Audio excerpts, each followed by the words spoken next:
The First Jungle Book. Tiger, Tiger. Written by Rudyard Kipling. Narrated by Lucy Stone.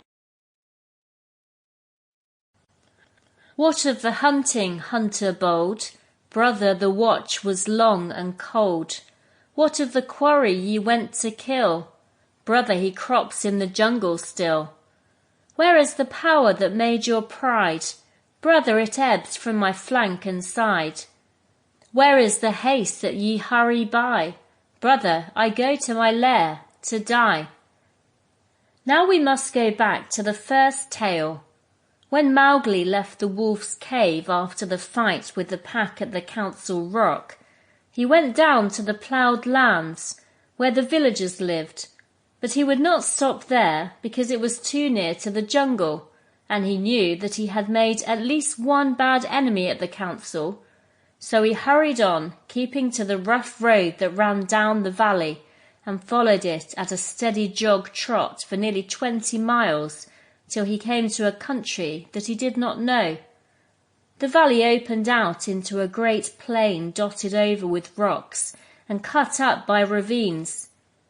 At one end stood a little village, and at the other the thick jungle came down in a sweep to the grazing grounds, and stopped there as though it had been cut off with a hoe.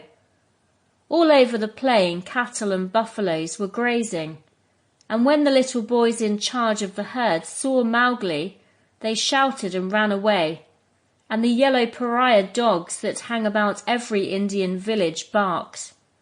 Mowgli walked on, for he was feeling hungry, and when he came to the village gate he saw the big thorn bush that was drawn up before the gate at twilight pushed to one side. He said, for he had come across more than one such barricade in his night rambles after things to eat. So men are afraid of the people of the jungle here also. He sat down by the gate, and when a man came out he stood up, opened his mouth and pointed down it to show that he wanted food.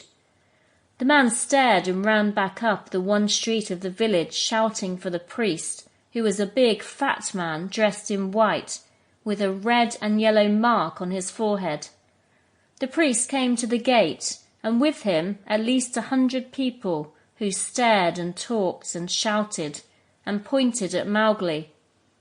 They have no manners, these men-folk, said Mowgli to himself. Only the grey ape would behave as they do.